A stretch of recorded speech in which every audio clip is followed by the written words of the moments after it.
No. Any direction? We're Okay. just going to talk. So we are, I'm gonna go look and see if my rice is done cooking so I can unplug it, because if not, it'll burn. there we go. Nice. How's it going, guys? We are live here on the YouTubes. I hope that everybody is seeing this and having fun. Yeah, let me know. Oh, there, Chris Kinberg. Sweet. We got comments popping up on the right. Sweet. Chris Kinberg, how are you? Good to see you coming in from Lake Havasu, Arizona. Chris, I'm going to do my best to get down there this year. Bo Hunter, what's happening, Broads? Brody says Morgan and Woody. Oh, by the way, Brian, I know it's short notice. Do you want to come to Phoenix over New Year's and ride dirt bikes? Like on New Year's Eve? Well, we're going to ride 30th, 31st, and 1st. Let's look at the calendar. And I did show up. At Taylor Park for the Death March, so it's not completely out of the possibility. I know. I know. I have to be back at work January 2nd. That's the hard part. That's easy. I mean. Oh, is it? You're doing all this driving for me, apparently. Yeah, it's definitely doable. And we got guys coming. I got guys coming from Oklahoma, yeah, it's gonna be awesome.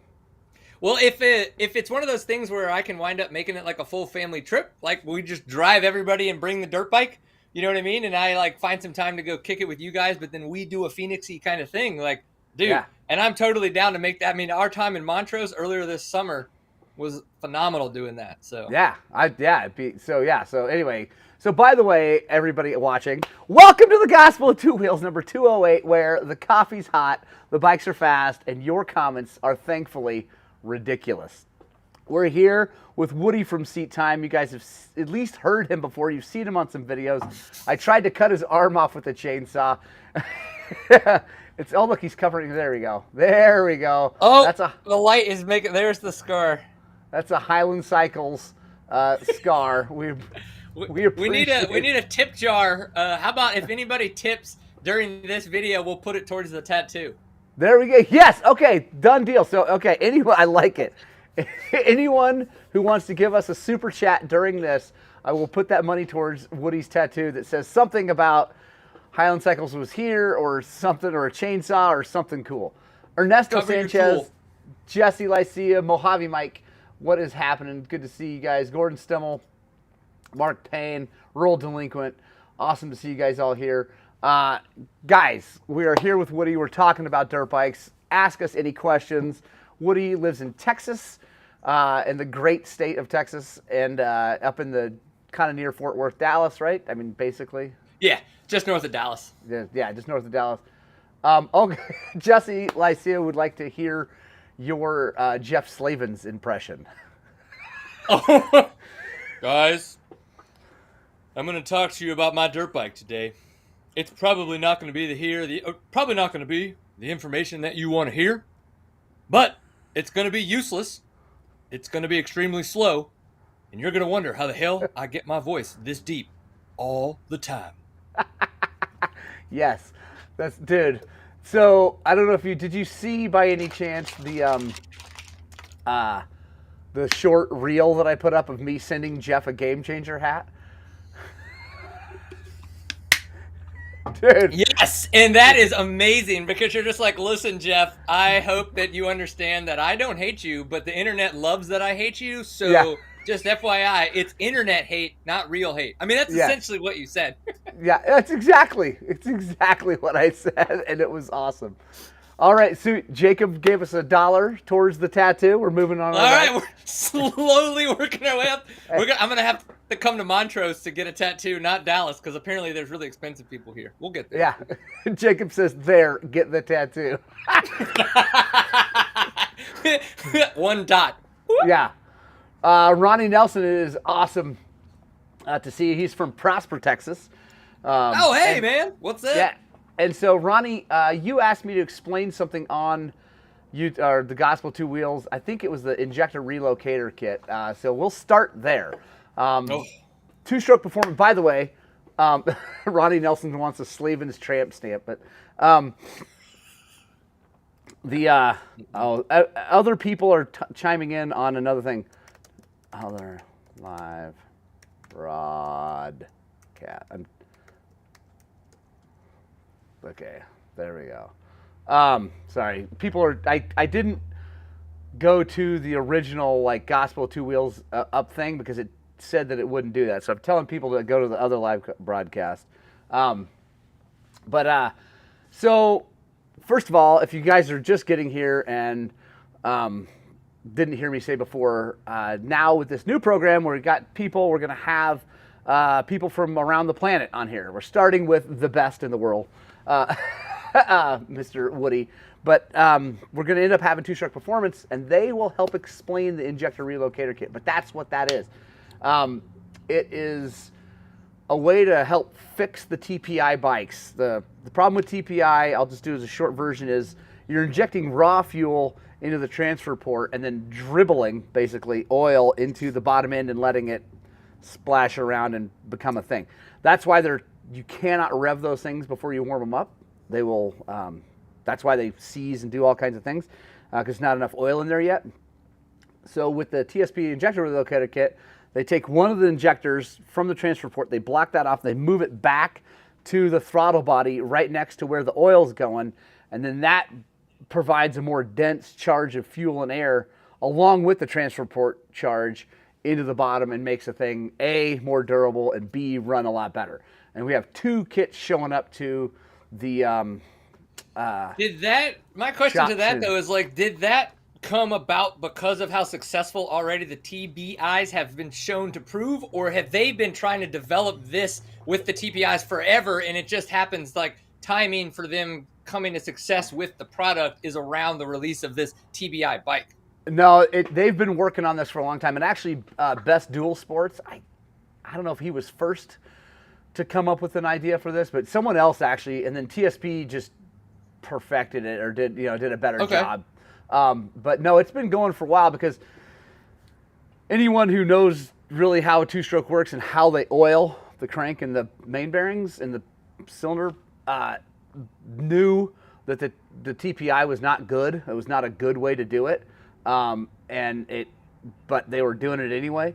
And so, hold on. Brady Metter would like to ask, how much wood can a sure can't wood if a sure can't cut wood?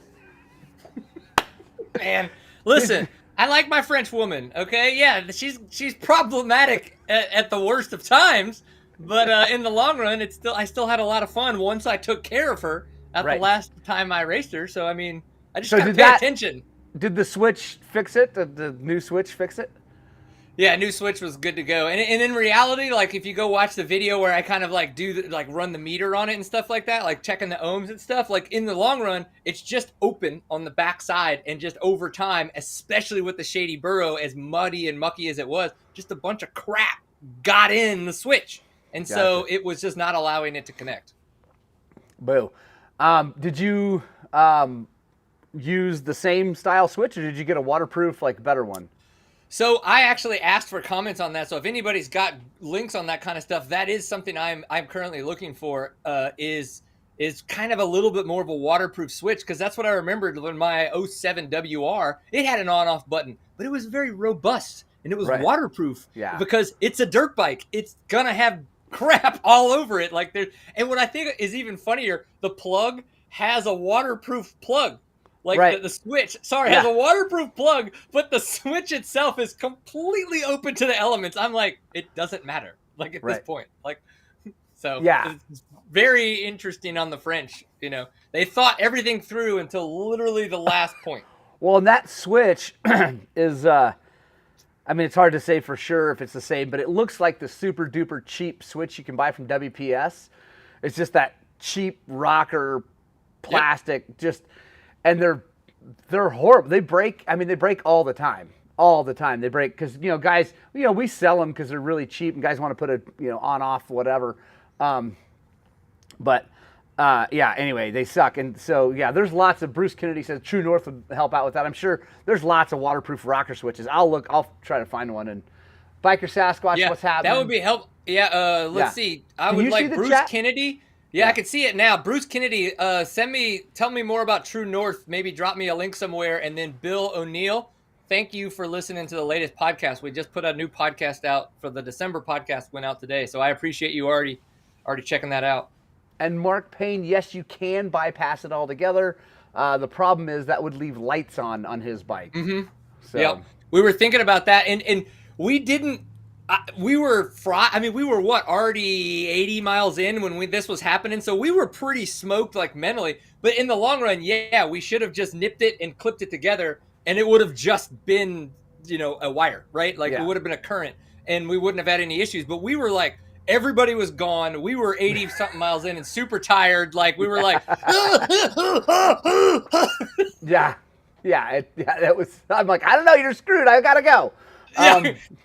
Bye. So, Scott Schwager, real fast. We are coming to Phoenix. I will be there. I'll be riding the 30th, 31st, and 1st. I'll be parking somewhere like 8.5 mile marker, 8.5 or something like that.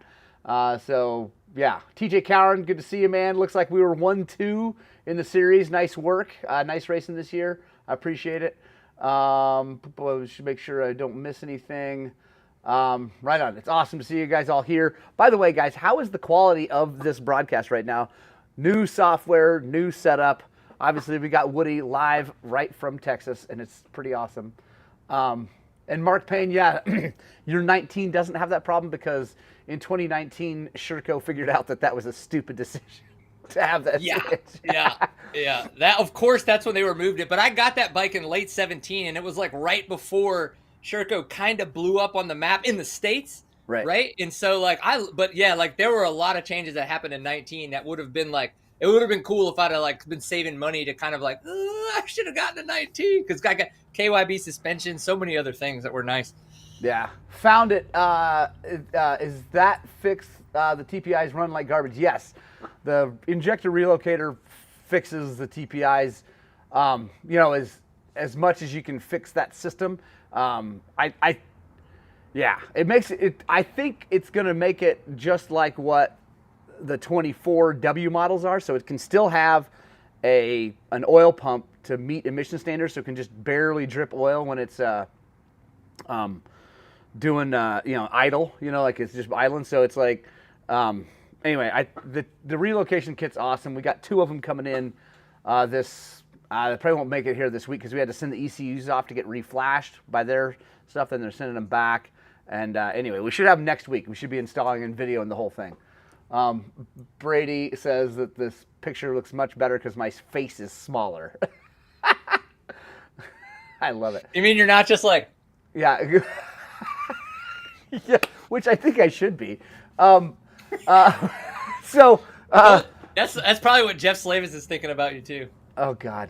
So I can't say who it is that works for Jeff that is my inside info on this thing, but I have a friend who's inside on this whole thing, and he said Jeff came in when I made the first video. Jeff came in so mopey and sad, and everybody was like, "What's up?" And he lets out and so of course he says, "Oh, Morgan made this video," so immediately everybody's like, "What?" To the internet. Watches the whole thing, and dude, it's hilarious. It's awesome. So good. So Woody, I saw that you went racing recently. Where was that, and how did that go? Oh my gosh! So there is a amazing piece of property in East Texas called Barnwell Mountain. It's an OHV park. It's like there's some state money, there's some city money. It's super cool. And they have not had an Enduro there in a very long time. Taking it back even further, 2007 was my first national Enduro back racing and riding again with my dad. And it was at Barnwell Mountain, and it was it was the first time that we had done the new NEPG restart format. So they've had quite a few TSEC events there. They've had a couple one-off sprint Enduros there. Really cool property. And they had another TSEC event there, and it was phenomenal. I don't even think half the field finished because it was wow. When they did it as a restart, right? But there was, I think, at most the longest transfer was half a mile, and that's because you had to take 3 rights, right? So it was when it was 62, 63 miles. It was 62, 63 miles of single track. And Right. and there were some fire roads and such like that, but they were pay attention fire roads. They were not safe fire roads in the sense that you're just like, what, get to fifth gear and hold it. It was not like Baja. But man alive, it was freaking phenomenal. I don't know, dude. I had a ton of fun. It was so epic to be back at a race again, right? Being able to see all the TSEC people and all the other people that I hadn't seen before. Quite a few new racers had showed up to the event, comes out because they had heard me talking about it on different pieces of platforms and then watched a couple videos. And I thought that was super cool that there were riders out there who had never done an enduro, found some of my content, and then made it to one of these events. And it's just like, heck yeah, like that's the goal, right? Like, keep or get people stoked on two wheels, and to hear that kind of stuff and to meet new people, and then to have fun, right? Yeah, and then to have fun and ride dirt bikes and ride dirt bikes. I loved your I don't know if it was a reel or whatever, but where those guys are all sitting in a line for that hill climb, and you just like bypassed them, and that was perfect. Like, it was so good. Well, it's funny. That's such a mindset thing, and it's like that. When I've rewatched that a couple times and tried to like go back to being in those boots, right? Like being in those shoes at the time, and I remember being a very unconfident rider and coming upon a bottleneck and being like, "Oh, what do I do?" Like, and then you like kind of tiptoe into the bottleneck and you look over the riders to be like, "What are they bottlenecked for?" Where it's like now it's like, wait, no, like there's a bottleneck. They can't accomplish something. I need to be on the other side of whatever this is and go. So it was like, literally, that's why I typed kind of what I did in the reel. It was like what my process was. And it's so cool to be in such a more confident space, kind of like on the bike, to be able to like, I just need to make a decision. Oh, I'm going to go for it. If I muck up, I muck up, but I'm not just going to sit here and wait. Yeah. The first time I got to a bottleneck at a race, I'd been like run racing and other things in my life, and I'm like, I just was like, why is I'm going, and I just started like elbowing through people, and I had people yelling at me. I'm like, I don't care, man. We're racing dirt bikes. Like, yeah, we're out of here. I got a couple questions here. Trail nerds, Matt. I would love to go to the snake bite in Lubbock. I don't think this winter. I'm going to Phoenix at least once, maybe another time with the family. I'm not going to do as much traveling, unfortunately. Mike Coles, I hopefully you saw that I sent Slavens the Game Changer hat. I hope it's going to be awesome. Crash Hard, what's happening? Rich P. So, quick note about our little local series, We Be Racing, unfortunately, is going to be canceled, and they're. Hopefully someone buys it. But the people who put it on just can't do it anymore, and it's a real bummer that they can't. But they got to move on with their lives. Like James, the guy who owns the series, it's got to be a side hustle. It's not, you don't make any money putting on races, but he's lost 2 jobs over having it. So yeah, unfortunately, but. Crash Art. Tips for an old guy who's getting into racing for the first time this year. What do you handle that first? Okay, so think small, right? You enjoy riding dirt bikes. Don't overpressure yourself into feeling like you need to come to this event, this race, this immaculate new thing, and have expectations. The goal is most of the time at these events, you're paying the organizer for organizing a hell of a great time. Like, that's the way that I approach racing now. Is it's worth the entry fee to be given a great time on dirt bikes. After that, as you do progress into racing and you start to understand how you feel during these events, where do you feel that things are going wrong, right? Are you coming out too hot, so you need to work on slowly working your way into the beginning of the test, especially if it's an enduro? Or do you find that like it's by the end of the day, like maybe it's a hydration and nutrition thing that you need to think on and work on? But the thing is, you can't do everything all at once. And if you try to do everything all at once, you won't be able to do anything because you'll be overwhelmed with too much information. So man, if you're just getting out and starting racing, enjoy it, right? Like, have fun, meet new people, and learn if you're even a competitive person. You might already know that, but if you don't know that yet, like, you're going to learn that pretty quick because you might be pissed off. You're like, I got last. That's okay, dude. It might have been your first race. Like, it's okay to get last. It's just like kind of like building up the confidence and the knowledge that it takes to truly enjoy a faster pace in the woods and having a mindset to be successful at the end of it. Yeah, and I would add that like on the a little more, that is the best like advice as far as your headspace. Um, Completely agree with all that. As far as like technically what should you do racing, I got some advice from an old guy down in Mexico when I went to go race the Baja 1000. I had literally raced like 2 races in my entire life, and I went to go solo the 1000. Like I no idea, like no clue what I'm doing. And I got lucky to get to pre-run with a guy who'd raced it like 25 times at that point or 30 times. Like and I mean, he's just like perennial guy. And the best advice he gave me, and the advice I give my kids all the time, is stay moving forward. Like, don't crash the motorcycle, especially when you're going out there. Don't take chances that are going to lead to a crash. Because I mean, obviously you get hurt, that's no good, right? Especially if you're an older guy, like, you know, whatever, you don't want that. But every second you're not moving forward, you're going backwards in like results, right? Like, and I've watched people who are not fast racers necessarily do really, really well at an event because they never put the bike down. And like my kids have, it's pretty awesome. I don't unfortunately have any like footage of it, but like, they've watched these kids who are fast, right? And they go, past them. And then the next thing you know, they're laying on the ground. And here comes my kid. Burr, burr, burr, burr, burr, burr, burr. And so, like, my technical advice would be go out and, you know, enter the low class, like enter the seat, whatever, you know, and then just ride your own race and don't stop the bike from moving forward. Just keep it moving forward. TJ, yes, I did finish the 1000 solo. One of my most proud moments, honestly. Like, I can't believe I pulled that off. It was hell yeah, that's awesome, dude. By the That's grace amazing. of God, I got through that. It was out of whatever. I mean, there's no good reason that I'd finish that race.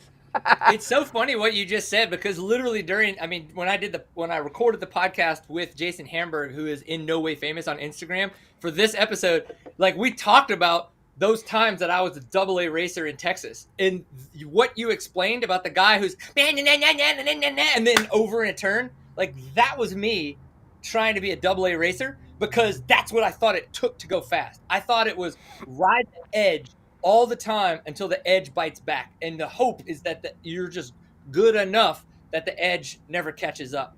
And it's like that mentality is what creates a perpetually injured rider. Like, kind of thing.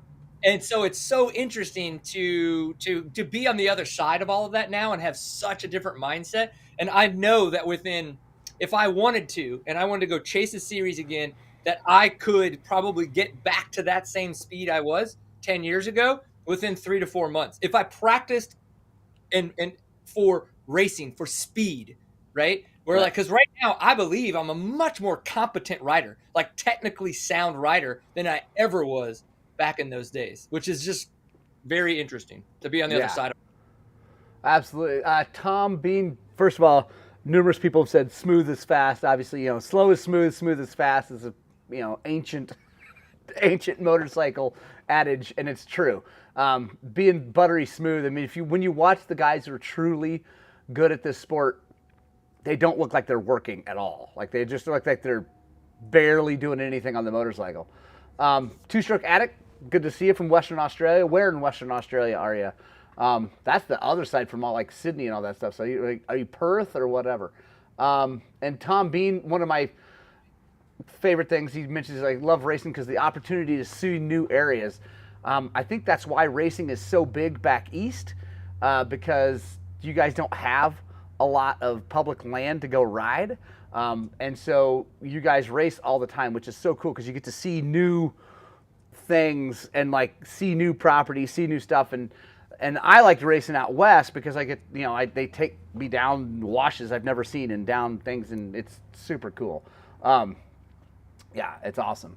Mark Payne, thank you very much. Let's see.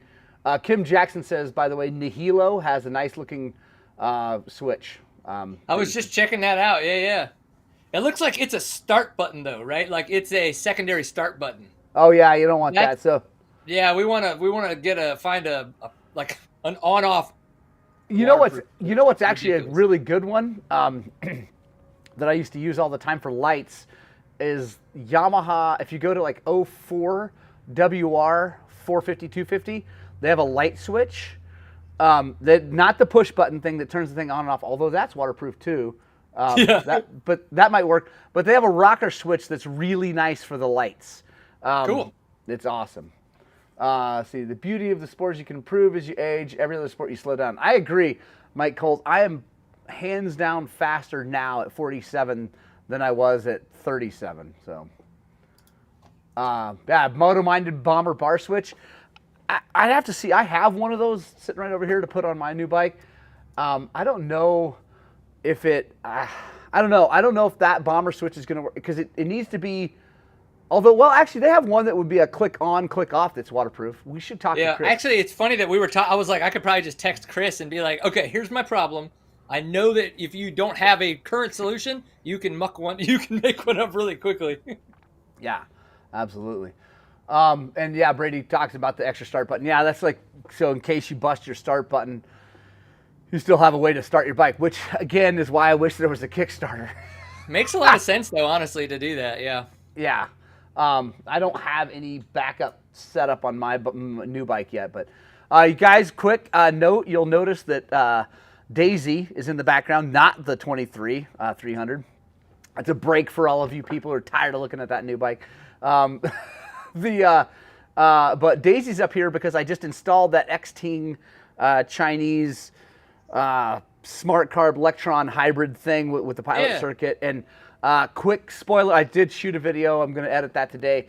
Spoiler alert, though, I think it's really good. Like, I think it's really, really good.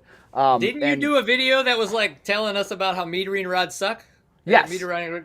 Okay, so this one is not one of those. Right, well, because they fixed the problem with metering rod carbs. Because yeah, 100%. I'm also willing to learn new things.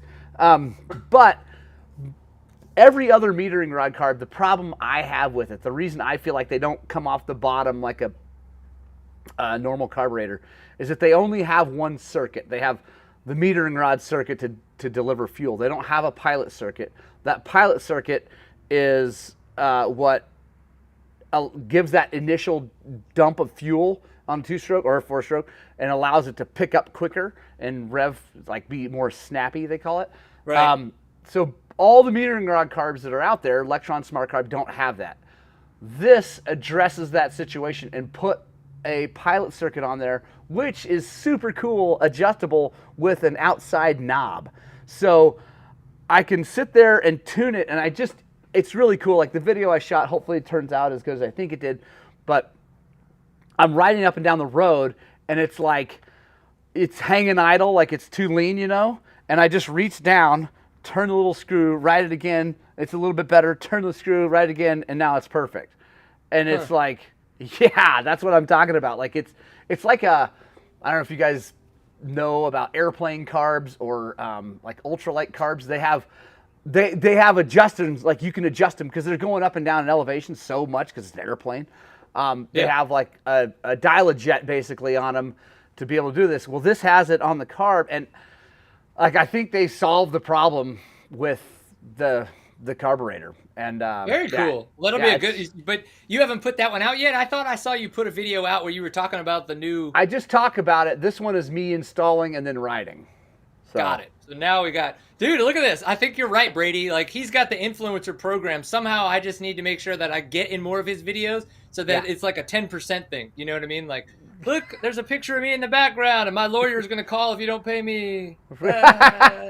And Brady, I love what you're referencing. When are you going to get a GPX? They're better than the Huskies. That, by the way, if anyone is wondering, is on referencing Meg's Brap or Megan Griffiths, who has jumped to the GPX world. Jared Sahagan, I don't know if I don't think I pronounced that right, but anyway, Jared, you know who you are. I don't know if you're watching today, but you'll probably watch later. He had a GPX. He got along with it well. Meeker Extreme supposedly gets along with his. He doesn't put that many hours on those bikes, though. The GPXs I've seen are fine motorcycles, like as far as like they start and run and go, and I don't think they break unnecessarily quickly. But, dude, for a person of her level of riding, and Megs and I are like a bit at odds with the whole thing. I offered her a YZ and she like refused it because I guess she's too good for YZs. Whatever. I mean, whatever. I've ridden with Megan. That woman can ride a freaking dirt bike. And I mean, dude, she's fast and she's technically amazing. That GPX is not going to hold. Like, mark my words. Right now, today, that GPX will not hold up to her riding. She will be disappointed with it. You know, and maybe I'm wrong, but I don't think I will be. Yeah, I got to dig into these a little bit more. That's pretty interesting. My problem with the GPXs is that they're not that inexpensive. What they've done, right? It looks like it's $69 on the website right now for the 300. Right, which that's probably the old. I think they're coming out with a newer model, and maybe that's a new model. I don't know, whatever. But so $7,000, and you got to ship it to yourself because they don't have dealerships that I know. There might be some, but anyway, not a lot of dealerships. They like the old ones used a DT 250 motor, like an old Yamaha motor. Tom Bean, quick feedback on them is that they're crazy heavy. Not that always matters, but like it's extra heavy. And the parts, I've fixed a few things on them. I've worked on suspension and stuff like that, and I've touched and held lots of the motorcycle, and they're just cheap. Like the aluminum they use is super cheap. It's real porous, casted aluminum. Threads strip out really easily. I don't know. If you're going to spend $7,000, I mean that's a lot of money, right? Can we all agree that $7,000 is a crap load of money? And yes. while it is almost half of what my new bike costs, I get it. I 100% get it. It's still a ton of money to have something that's hard to get parts for. Someone's going to argue with me right now about that. Well, I can order BS. They're hard to get parts for. Whatever. And then harder than a normal bike. And then no one's going to work on them. I worked on Jared's because I like Jared. He's a nice man. And I thought I would just take a swing at getting parts for it. And I was able to figure it all out. But a lot of shops are not going to be able to do that. Like, right. Not to toot our horn, but between Zach and I and Leandra, we're pretty good at finding things. Not a lot of shops are good at that. I like what Brady said. It's like they have their place, but they're not. She is above that level. Like, let's just be like, she is like, for everybody who does enjoy hating on her, like, she's a phenomenal rider. She's phenomenal. And when she decides to race, she's really good. I've heard of multiple people that have offered her motorcycles. And the little bit I do know, having met her, she's very loyal. So a lot of people, because Crystal Loves Moto on Instagram and YouTube is the same way. Like, a lot of people have offered them bikes and influencery things. But the deal is, as being women in a very male-dominated sport, they have not had a lot of support. So when someone did support them early on in their, it's a career. They now make money doing this. And so you can call it a career. Like, they're very loyal to those people. And so I think there is something to that as well. Now, saying that to go the GPX route does blow my mind completely, but I think that maybe she's just so frustrated with everything that it's like, F it, let's just go this route and just see what the heck happens. If nothing else, maybe it'll make good content. Well, and that's why it will probably make good content, except, well, it'll make interesting content no matter what, right? Because it'll make watchable content. Watchable content. I have a hard time with her whining and complaining. That's like not my favorite thing, but a lot of people are, they that resonates with them, like they're into I'm with you, I get it. And so, like, whatever. It's her own thing, right? I mean, she's got way more people watching her than me, so obviously she's good at that. I don't know. I bought my new KTM honestly because I thought, you know what? If this thing sucks, and it could, right? Because it's a first year thing. Like KTM, they obviously bought the first year TPIs were terrible. I think everyone can agree on that. There's a lot of people that like TPIs in general, and they had great luck and all that. But I think 99% of the people who bought 18s and 19 TPIs are like, boo. They made them better, they got them better, and whatever. But the first one sucked. Unless you were an affiliate partner with KTM, and then for some reason you really enjoyed riding it. Yeah, exactly. So whatever. I bought it because I was willing to like blow it up and laugh about it and be like, well, see, it's a piece of crap, or like, wow, it's awesome. Watchable content. Yeah, I don't think that she's taking it that way. I think she's really hoping, and maybe, who knows? I hope that it's. And then Brady says her Ford truck sucks too, and yeah, I know. Whatever. And I really wanted her to take the YZ because the guy who was going to give me the YZ to give to her. He didn't want any credit. He just wanted me to get credit for giving it to her. Like whatever is like just a little bit of a bump. He just wanted it for her to have a backup bike, and so I kept my backup bike. There it is. When I bought the new crazy thing that might suck, I kept a backup bike just in case because I knew it and it worked good. So I whatever. It's gonna be interesting. I'm excited. Yeah, and Brady, I think I'm with you. Buy a Beta or a Sherco if you don't like the KTM for sure. 100%. And I think if I'm choosing, and Woody's gonna love this, but I'm choosing a Beta.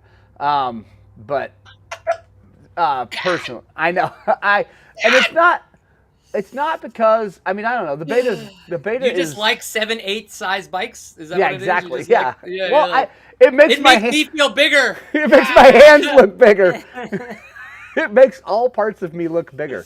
Listen, just because Johnny Walker just won the 2022 Enduro Cross Championship on a Beta, that does not mean you will win the championship. No. He is a better rider. He has practiced more than we have. Yeah, but I've ridden them both, and I just like I like the Beta. I like the Beta a lot. I would really enjoy doing a Beta Sherco comparison, but the one that I would want to do, right? Not like, here, you get the bike for 2 days, good luck, figure it out. Oh, we're going to be at Glen Helen or whatever, like weird stipulation. Like, it would be awesome to be able to have the financial fortitude to go buy those two 23s and like spend 6 months, like just back and forth. Because I think that would be so cool because now that I've been on the Sherco for so long, I truly do enjoy being on my Sherco more than some of the KTMs that I've had to jump on. Granted, I have not been on the 23 that you're riding. But saying that means that, man, what would I think about a Beta, right? Because I haven't been on a Beta. It's like, damn, that would be a cool way to like really compare those bikes. And it would be a way to put content out like you're doing, like that kind of like very consistent weekly content about the new next thing that you've learned that then opens up to like the full 6 months later, like actual recap video. I think that'd be really cool. So if you want to buy me those bikes, we'll that would be fun. Well, if you want to, you just you could buy Woody and I each all of the bikes, and then we'll give you two different perspectives. Quick, Biker Sasquatch says at least she's cute. So and Roger Hurd, by the way, hello, and yes, I am very fortunate to have lots of YZs given to me. Roger gave me one, which we just gave away to a kid. I'm excited about that. Let's see. Make sure. I kind of agree with Two Stroke Addict that the Raiju 300 would have been better because it's true. I mean, it was the 19 gas, right? Like, I mean, yeah. I did quick note on the Raiju, whatever. Real fast note on a local one. I had a guy. So just in case anyone's having issues, I had a guy who was really struggling to get his Raiju running right. He's owned lots of YZs. He's good at jetting, and he's like. He's bouncing jetting ideas off of me, and it was okay, but it wasn't great. He's like, oh, man, I don't know. And he was kind of feeling like maybe he had made a mistake in buying it. And I'm like, I don't know, man. I've heard great things. So long story short, he takes the thing apart. He's like, I don't know what's going on. So he takes the head off of it, and he finds – okay, even longer story short, he basically finds that the head's warped, and it's leaking air and water, just tiny amounts into the combustion chamber, and obviously that's no good. He bought a different head for it. It's perfect now. So for anyone out there who might be having, and I'm not talking about just Razor, it could be a KTM or a Yamaha or whatever, because you can warp heads on anything. Right. And That's got to be my problem. This is a brand new bike, so he didn't warp the head. It came that way, and it's manufacturing, right? Things don't always go well. Yep. So yeah. Anyway. And then Central Power Sports, right? CPS, is that the Mark Berg that bought Ride You and everything? Like, they're moving to Texas. Oh, nice. Yeah, he's been like the Northeast for his entire life and his entire distributorship, and they're moving to Texas. So I'm excited for that during 23 to see if, again, some kind of partnership can be had. And it doesn't. I don't need free shit. That's not what I mean. But in the sense of just being able to have someone to ask questions to and be able to like walk into a distributorship and showcase new products and stuff like that for videos, I think would be super cool. Rich P gave us $1.49 for the tattoo. So they were like $2.49. Yeah, something like that. Yeah, $2.49, and he wants a Chinese unicorn. Roger, I could see the unicorn be the horn of the unicorn being the chainsaw. Yes. I know, Robert, you wanted the YZ. This made more sense to give it away to a local kid here. Let's see. I saw another. Will I ever buy? And this is for you too, Woody. An electric motorcycle. Already did.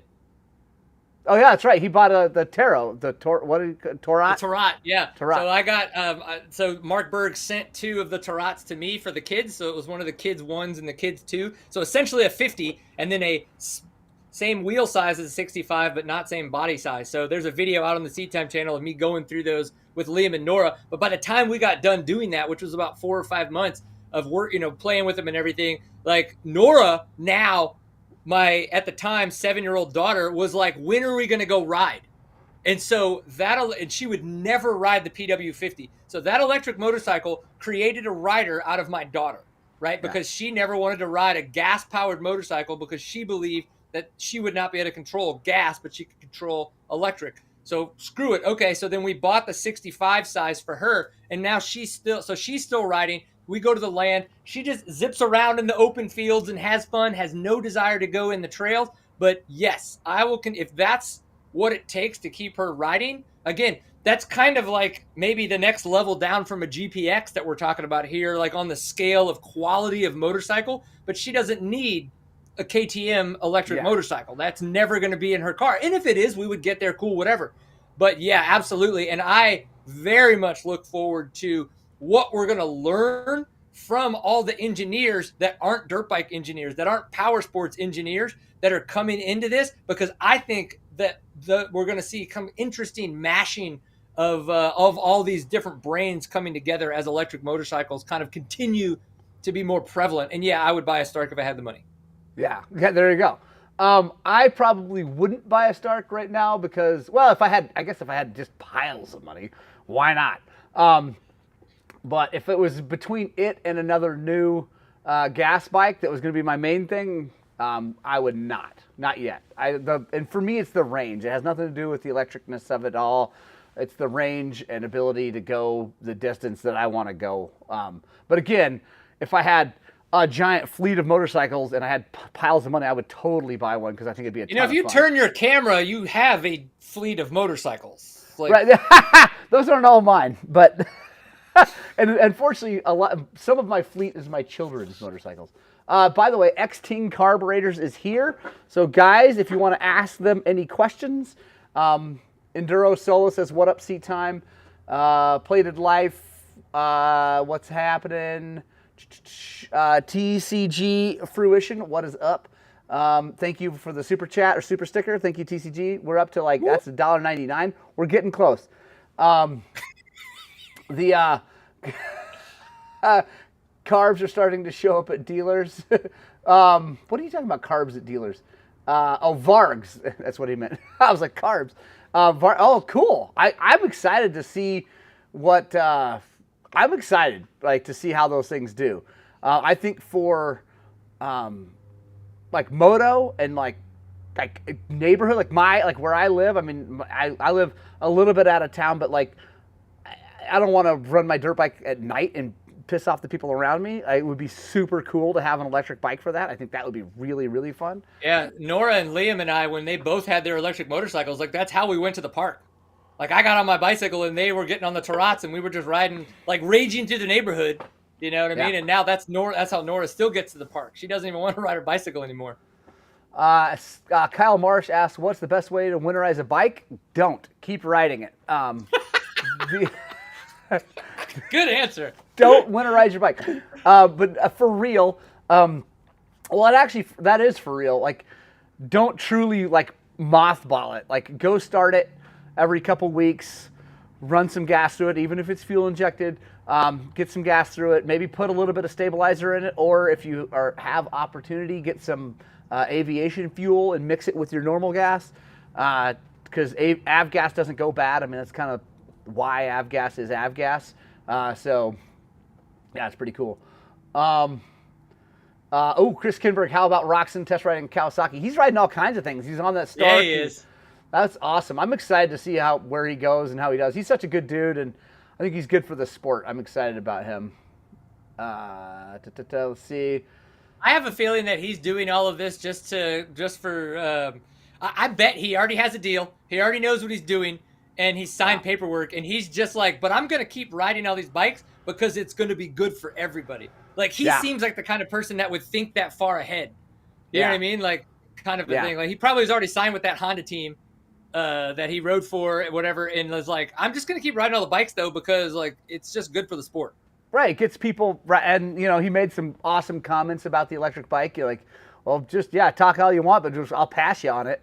So it was cool to watch him ride it. It's been cool to watch him ride all of it. Although, so quick note, since we just mentioned electric bikes, do you feel, this is to Woody from me, do you feel that watching an electric motorcycle race will be as exciting as watching a gas-powered race because the lack of noise? I just don't think it will be. Like we'll have to like do it to know, right? But like when you go to a motocross or supercross or even a motocross, but especially supercross, and it's enclosed, not only is it all of the smells of the combustible engines, right? They're running just umpteenth expensive race fuel that just smells so much prettier than the crap we have. The noises and the sounds that go along with all of that. Like, I just don't think they can make up for that with rock music and fireworks. No. Which is probably what they would try to do, right? Like, there'd be more music going during the race. There would be more fireworks because there's not all the bike stuff that's happening, all the bike noises. But it will be weird. Well, it will be weird. Honestly, like, the start is going to be so anticlimactic. You're right. Yeah, like, it's just going to be silence and then a bunch of people going across the ground. Like, and then, they'll play music or shoot things off, but, like, come on. Like, this is not cool. Like, I mean, it's still cool to go fast, but, like, the start of a motorcycle race is probably the most exciting thing in the world to me. Like, that, and it's just like, especially when there were two strokes. I mean, even now with four strokes, it's so awesome. That just crazy rush of adrenaline of hearing those bikes go. I just am not going to be that psyched to watch it. It's going to be like, like, yeah. And somebody had it a good one in there. Like, you're going to be able to hear the competitors swearing and talking to each other. That's true. Actually, that's kind of funny. Like, that could be the weird transition that gets us like start putting in the cardio systems in everybody's helmets. Right? And you start to hear the pit chatter and stuff like that. Yeah. Like, that might not work very well with all of our the loud four strokes. But, man, electric bikes, you'd be like, fuck you, Vince Freeze! You mama... the bitch slap you. I can't... Oh, my God. Whatever. It's hilarious. So, that is honestly probably the thing that I'm, like, the thing right now. Because, like, I'm trying to get over, like, being kind of, like, on the whole electric bike thing. I'm trying to embrace it because I know it's coming, because I know they're forcing this crap down our throats, and I don't agree with it, but it is happening. So at this point, my thing that I'm least excited about is that. Like, the whole, like, it's just going to be, it's like someone said, it's going to be like watching the race on mute. Like, no one does that. Yeah, and I think that's where the showmanship of it comes in, right? Like, if you think about circus, right? And you'd have the people on the high bar or whatever, and they're flipping around, and they do it for 5 minutes, and you're like, wow, that's kind of cool, the trapeze. But Right, then yeah, look yeah. what Cirque du Soleil did. Cirque du Soleil took the gymnastics part of circus and made multi-billions of dollars, but because they figured out how to make it a show. Do you know Right. what I mean? They told a story with it. And that is something that might need to happen, that there is just a format change to how these events go on, again, so that there's more of a story told and there's a little bit more of a buildup. And unless they get the right people in place to truly figure out how to solve that problem, that there's no noise anymore from the bikes, like, Right. and like, what can we do to change that and evolve the way it's watched and enjoyed? Like, yeah, it's gonna be pretty stinking boring. I mean, it just is. Like, The start. I didn't even think about the start, and you are so right. I mean, 100%. It's going to be terrible. And I think about like now go into the guy racing, Roger Hurd, who's watching here, who is a phenomenal desert racer back in the day. When you go to a National Hare and Hound, part of what is so rad about a National Hare and Hound is the dead silence before, but when the banner goes up, it's dead silence. Right. No one's allowed to have their bike run it. And the banner drops, and the explosion of sound as bikes go across. And also the fact that you better have your bike tuned well to start well. That's all going to go away, right? That's all going to go away. It's going to be a line of motorcycles out across the desert, dead silence to more dead silence. Like, to being able to hear every chain go through the sprocket, right?